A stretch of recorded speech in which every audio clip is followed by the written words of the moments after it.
صاحب وزیر اعظم نے جو بات بتائی اور اپوزیشن میں ہوتے ہوئے بتائی، حکومت میں آ کے کیا وہ بھول گئے ہیں کہ ملکوں کو فتح کرنے کے لیے فوجیں نہیں بھیجنی پڑتی؟ اور کیا جو معاشی جنگ ہے وہ ایک نیا طریقہ ہے ملکوں کو تباہ کرنے کا، اور یہ کیسے لڑی جاتی ہے؟ میں تو سب سے پہلے کہوں گا کہ گاڈ از گریٹ،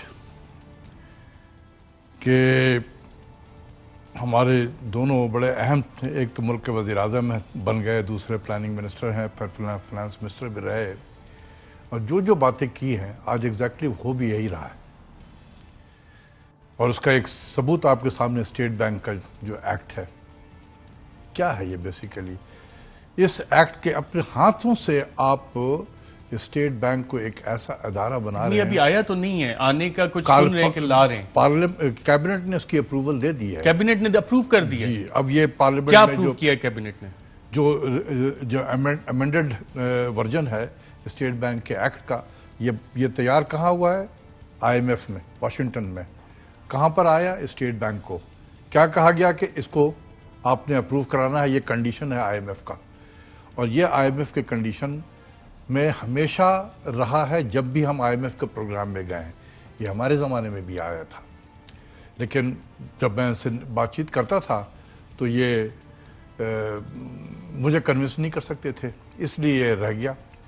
اور بعد میں بھی ہمارے اس سے ہوگا کیا اگر یہ قانون لے آتے ہیں اور اسٹیٹ بینک کو کہتے ہیں جی اٹانومی ہم نے دینی ہے، آزاد کرنا ہے، تو اس سے کیا ہوگا؟ اس سے یہ ہوگا کہ ہم اس اٹانومی کے ذریعے سے ہم پاکستان کے اسٹیٹ بینک کو ایک ایسا ادارہ بنا دیں گے جو پاکستان کے آئین اور قانون سے آزاد ہو جائے گا، یعنی کہ اسٹیٹ ود ان اسٹیٹ بن جائے گا ایک ادارہ۔ گورنر اسٹیٹ بینک جو ہوگا وہ فائنینشیل وائسرائے ہوگا، جیسے اس زمانے میں برطانیہ کے زمانے میں ایک وائسرائے ہوتا تھا، لارڈ، تو یہ ہمارے لارڈ رضا باکر ہو جائیں گے وائسرائے۔ رضا باکر صاحب آئی ایم ایف میں پہلے جاب کر رہے تھے، کیونکہ آج ایک زبیر صاحب، مجھے یقین نہیں آیا ان کی بات کا، اپوزیشن میں ہو سکتا ہے ویسی بات چیت انہوں نے الزام لیا کہ جی وہ تو چھٹی پہ آئے ہوئے ہیں، یہاں سے واپس جائیں گے تو دوبارہ آئی ایم ایف میں چلے جائیں گے۔ رضا باکر صاحب ایسا ہی ہوتا ہے، چھٹی پہ پاکستان اسٹیٹ بینک کا گورنر رکھتا ہے؟ ہوتا ایسا ہی ہے کہ یہ سرونگ تھے، یہ آئی ایم ایف کے ریپرزینٹیٹیو تھے ایجپٹ میں، قاہرہ میں، یہ آئی ایم ایف کا پروگرام امپلیمنٹ کر رہے تھے، وہ وہاں کے ریزیڈنٹ ریپرزینٹیٹیو تھے آئی ایم ایف کے۔ ہم نے کہا کہ آ جائیں آپ، ہمارے ہاں بھی یہی کام جو آپ یہاں کر رہے ہیں ایجپٹ میں، پاکستان میں بھی آ کے کریے، اور یہی آئی ایم ایف کا پروگرام۔ اکانومی تباہ کر دی ہے تو کوئی بات نہیں، ہماری بھی ہو جائے تباہ، اس میں کیا حرج ہے؟ جس نے بھگتنا ہے وہ اس ملک میں رہیں گے، اور جو تباہ کرنے والے ہیں بریف کیس لیں گے اور چلے جائیں گے جہاں سے آئے ہیں۔ یہ تو ہم ایسے ہی ہے، اور یہ باتیں بہت بتاتا رہا ہوں میں پرائم منسٹر کو کہ سر، پرائم منسٹر عمران خان صاحب، جی بہت بتاتا رہا ہوں کہ سر نہ جائیں، تھوڑی سی محنت ہوگی، مشکل ہوگی، لیکن ہم اس قوم کو، آپ اتنے پاپولر لیڈر ہیں، آپ کھڑے ہو کر اگر آپ کہیں عوام سے اپیل کریں گے تو بہت عوام آپ کے ساتھ کھڑی ہوگی اور ہم اس مشکل سے نکل جائیں گے۔ لیکن جو ہے کہ ایک منشا تھا کہ لے کر جانا ہے آئی ایم ایف میں، آدمی کی پلیسمنٹ بھی کی گئی اور ہم پہنچ گئے۔ آدمی کی پلیسمنٹ کیا؟ جی کی اسٹریٹجی کی جگہوں پہ ہوتی ہے، بہت سارے اس کی۔ تحریک انصاف کی حکومت میں اسٹریٹجک پلیسمنٹس کی گئی کہ آئی ایم ایف کے پروگرام میں جانا ہے؟ بالکل جانا ہے، اور ہر بار جب گورنمنٹ چینج ہوتی ہے آئی ایم ایف کا مشن آنا شروع ہوتا ہے، آئی ایم ایف میں چلو، آئی ایم ایف چلو۔ 2008 میں اس وقت منسٹری میں تھا، میں نے وزیر اعظم تو 22 سال سٹرگل کر کے آئے ہیں اور ملک کی جو معاشی سٹرنگسی سے آزاد کروانا تھا انہوں نے۔ میں نے اپنے آرٹیکل میں بھی یہی لکھا تھا کہ 22 سال سٹرگل کرنے کے بعد ملک کے 22ویں وزیر اعظم بنے، اور آئی ایم ایف کا 22واں پروگرام بھی انہی کے کھاتے میں آیا۔ تو یہ 22 بہت امپورٹنٹ ہے ان کے پورے اپنے کیریئر میں۔ بہرحال کہنے کا مطلب یہ ہے کہ یہ جو کچھ بھی ہو رہا ہے اسٹیٹ بینک کے حوالے سے، یہ بہت ظلم ہو رہا ہے اس ملک کے ساتھ میں۔ ہم دانستہ کر رہے ہیں یا انجانے میں کر رہے ہیں، یہ میں کہہ نہیں سکتا ہوں، یہ تو اللہ بتائے گا کہ کیا ہے۔ لیکن اچھا، اس میں ایک اور امپورٹنٹ ہے ہاٹ منی اور انٹرسٹ ریٹ۔ آپ بھی اس وقت سوال اٹھے تھے، اور آج ناظرین ہاٹ منی کی تحقیقات کے حوالے سے زبیر صاحب نے کہا کہ اگر یہ قانون کا نفاذ ہو گیا تو کیا ہوگا، آئیے دیکھتے ہیں۔ اسٹیٹ بینک آف پاکستان نے آپ کو پتا ہے ایک اسکیم شروع کی تھی 2018-2019 میں، جس میں وہ ہم کہتے تھے ہاٹ منی باہر سے آتی ہے اور اس پر ہم 12-13% دے رہے تھے، اور اس میں پتہ نہیں کس کس گورے نے اور کس کس انسٹیٹیوشن نے دبا کے کروڑوں اربوں روپے بنائے. اس کی انویسٹیگیشن نہیں ہو سکتی اور نہ آئندہ ہو سکے گی. اگر یہ بل پاس ہو گیا تو گورنر سے، ڈپٹی گورنر سے، ایگزیکٹو سے کوئی تحقیقات کے مجاز ہی نہیں ہے اسٹیٹ بینک. یہ ایسا ہی ہے پھر ہاٹ منی جس میں بلینز آئے گئے اور لوگوں نے منافع کمایا، اور اپوزیشن کہتی ہے اس کی تحقیقات ہوں گی، تو پھر رضا باقر کے خلاف آئندہ تحقیقات نہیں ہو سکیں گی. اس امینڈمنٹ کے بعد آپ سوچیں کہ ملک کا جو نائب ہے یا ایف آئی اے ہے، ان دونوں کا نام لے کر کہا گیا ہے کہ یہ نہیں یہ تحقیقات یہ نہیں کیسے کر یہ کہ سکتے. ملک کے وزیر اعظم سے بڑے ہو گئے؟ ایگزیکٹلی کیسے؟ یہی تو میں کہہ رہا ہوں کہ یہ نیب اور ایف آئی اے کسی بھی معاملات میں اگر کوئی مالی ہو جو بھی ہے، جس طریقے سے یہ ملک کے وزیر اعظم کو تو انویسٹیگیٹ کر سکتا ہے، لیکن governor state bank, deputy governor state bank اور ان کے جو سینئر ایگزیکٹو ہیں ان پہ ہاتھ بھی نہیں، ان کو بلا بھی نہیں سکتا، ان سے پوچھ بھی نہیں سکتا. تو اس کی ضرورت کیوں پڑی؟ ایک اور کیس تھا وہ کے ایس بی بینک جو 1,000 روپے میں بیچ دیا تھا، وہ بھی تحقیقات، وہ بھی پھر بند ہو جائیں گی، نہیں پوچھ سکیں گے. مطلب کوئی آپ پاکستان کا کوئی بھی ادارہ اسٹیٹ بینک سے کوئی سوال جواب کر ہی نہیں سکتا ہے. کتنی ڈاکٹر 5+5 سال آئی ایم ایف کا پروگرام. اسی لیے میں کہتا ہوں کہ اگر آئی ایم ایف میں کے پروگرام میں گئے اور ایک ایسی بھی کنڈیشن آ جائے اس میں کہ پاکستان کا الحاق بھارت کے ساتھ کر دیا جائے تو ہم کر دیں گے. میں وزیر اعظم سے پوچھتا ہوں کہ کیا آپ کر دیں گے بھارت کے ساتھ پاکستان کا الحاق؟ کیونکہ آئی ایم ایف کے پروگرام میں لکھا ہوا ہے ہمارا قسط نہیں آئے گا $500 ملین کا. کیا ہم کریں گے یا کوئی پاکستانی کرنے دے گا یہ کام؟ اور نیوکلیئر پہ بھی وہ آپ کو آ کے سوال کر سکتے ہیں. یہ نیوکلیئر کا میں یہاں پر نہیں لانا چاہتا ہوں کیونکہ مجھے یہ پتا ہے کہ نیوکلیئر تک نہیں پہنچ سکتے ہیں. اچھا پہنچ نہیں سکتے، لیکن کہاں تک پہنچ سکتے ہیں؟ ایک اور سوال اٹھایا زبیر نے اور ہم چاہ رہے ہیں کہ آپ کا انڈیپینڈنٹ پوائنٹ آف ویو بھی آئے اس پہ کہ کون سی معلومات کس کو فراہم کی جائیں گی اس ایکٹ کے بعد. آئیے دیکھتے ہیں.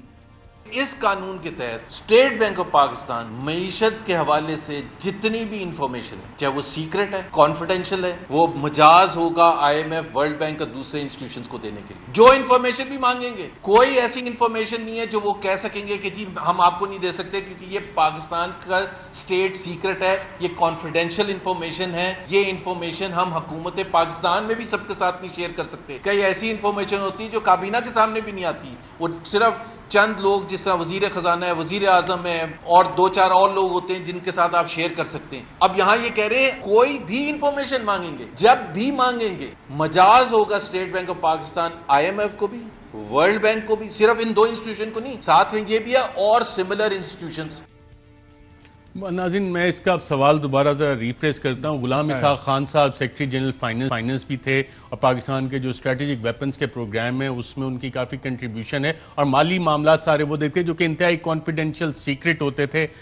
اسی طرف اشارہ کر رہے ہیں زبیر صاحب. اور آئندہ کوئی بھی معلومات کیونکہ ہر چیز اسٹیٹ بینک کے پاس تو ہوتی ہے. غالباً 46B ہے کچھ اس قسم کا آرٹیکل ہے جس میں تبدیلی کی گئی ہے کہ اسٹیٹ بینک مجاز ہوگا کسی بھی ملکی اور غیر ملکی اداروں کے ساتھ ایک اگریمنٹ کر لے اور اس اگریمنٹ کے تحت چاہے وہ کانفیڈینشیل انفارمیشن ہو چاہے وہ نان کانفیڈینشیل انفارمیشن ہو، اسٹیٹ بینک بالکل دینے کا مجاز ہوگا اور حکومت پاکستان، وزیر اعظم، صدر کوئی بھی ان سے پوچھ نہیں سکتا.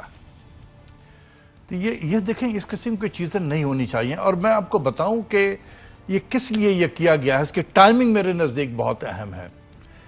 حفیظ شیخ صاحب زخمی ہو گئے ہیں سینٹ کے الیکشن کے بعد اور ان کا فیوچر جو ہے وہ انسرٹن ہے کہ رہیں گے وزیر خزانہ نہیں رہیں گے وزیر خزانہ.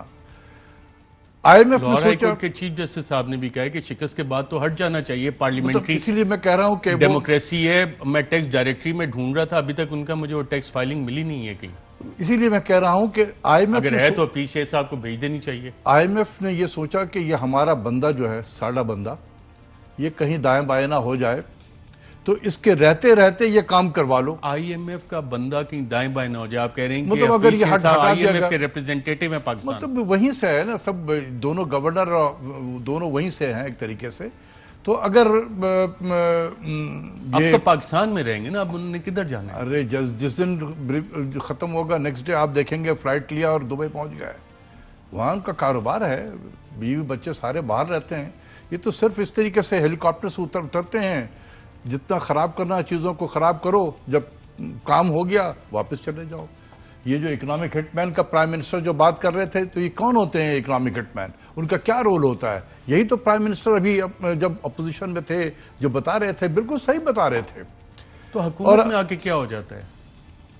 آئی ڈونٹ نو کہ کیا مجبوریاں ہوتی ہیں، یہ میں کہہ نہیں سکتا ہوں، کیونکہ میں اندر سے تو چلے ان مجبوریوں پہ آگے جا کے بات کرتے ہیں. اور مجبوری ناظرین پاکستان میں جو شخص قانون فالو کرتا ہے اس کے لیے بہت ساری ہوتی ہیں، اور خاص طور پہ عام شہری ہوں اور آپ پاکستان کے ٹیکس فائلر بھی ہوں، آپ ٹیکس اپنا ٹائم پہ فائل کریں، ساری چیزیں اپڈیٹ بھی کریں.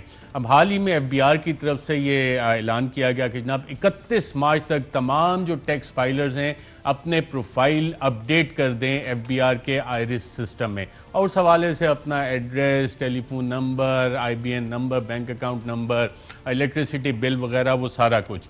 اور سوال یہ ہے کہ ایک شخص، اور اگر آپ یہ نہیں کریں گے 31 تک تو اس پہ جرمانے بھی ہوں گے، ایکٹیو ٹیکس پیئر لسٹ سے آپ کا نام بھی ہٹا دیا جائے گا ایکٹیو ٹیکس پیئر لسٹ سے، اور ٹیکس فائلر جو ہے اس کا نام ہٹے گا، تو پھر جو مختلف آپ کو ود ہولڈنگ ٹیکس کے حوالے سے اور دیگر مراتیں وہ ساری یکمشت ختم ہو جائیں گی. سوال یہاں پہ یہ بنتا ہے کہ میں اگر ایک سیلریڈ انڈیویجول ہوں، میں ٹائم پہ اپنا ٹیکس فائل کر رہا ہوں، تو اور یہ پورے سسٹم میں اپڈیٹڈ ہے، تو 31 مارچ تک یہ دوبارہ مجھ پہ ہی قدغن کیوں لگائی جا رہی ہے؟ اور یہ تھوڑے سے چند لاکھوں میں ٹیکس پیئرز ہیں جن کو بار بار آپ نے انہی کو نچوڑنا ہے، انہی کی گردن مروڑنی ہے، انہی کو آپ نے تنگ کرنا ہے. اور جو اتنے لارج نمبر میں کروڑوں نان ٹیکس فائلرز ہیں ان کے لیے کچھ نہیں ہے. آپ کا آڈٹ بھی ہونا ہے تو صرف ٹیکس فائلرز کا ہونا ہے، جو بندہ ٹیکس فائل نہیں کرتا اس کا آپ آڈٹ بھی نہیں کر سکتے. تو حکومت کو ان شہریوں کو جو ٹیکس پے کرتے ہیں فیسیلیٹیٹ کرنا چاہیے. بہرحال ہم نے آج ترجمان ایف بی آر سے اس حوالے سے گزارش کی تھی. طلحہ نقوی صاحب نے ہمارے کوارڈینیٹر کے جی آئیں اور ہمیں اس کی کچھ بتا دیں، کوئی آگاہی کو ہم کو دے دیں کہ اس کی کیا وجہ ہے، کیوں کر رہے ہیں، کیا اس سے فائدہ ہوگا، سہولت کیا ملے گی، کس کس کو کرنا چاہیے. لیکن انہوں نے کہا کہ جی ہم اپنے معاملات جانتے ہیں اور بتانے کی جب ضرورت ہوئی تو ہم بتا دیں گے. یہاں پہ ناظرین ایک وقفہ لیتے ہیں، وقفے کے بعد آپ کی خدمت میں حاضر ہوں گے اور کچھ معیشت کے حوالے سے بات کریں گے. بجلی کی قیمتیں کتنی بڑھنے جا رہی ہیں، قرضوں کا کیا حال ہے، اور کیا جو قرضے جس سپیڈ سے ہمارے بڑھ رہے ہیں، جس اکنامک وار کا ڈاکٹر اشفاق حسن نے ذکر کیا کہ اندر سے کھیلی جا رہی ہے، کیا آج پاکستان کے ساتھ یہی ہو رہا ہے؟ اور ساتھ ساتھ آئل مارکیٹنگ کمپنیز کا آج مارجن بھی بڑھ گیا ہے.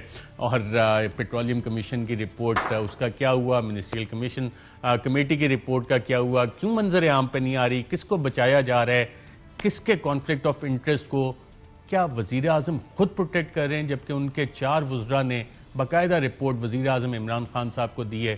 اور اس پہ پھر اپوزیشن کا وہ سوال سامنے آتا ہے کہ ایک طرف امپریشن دیا جاتا ہے اور لوگ کہتے بھی ہیں کہ وزیر اعظم عمران خان صاحب خود تو بہت آنیسٹ ہیں، لیکن ان کے ارد گرد اربوں کی دہاڑیاں لگائی جا رہی ہیں. اس پہ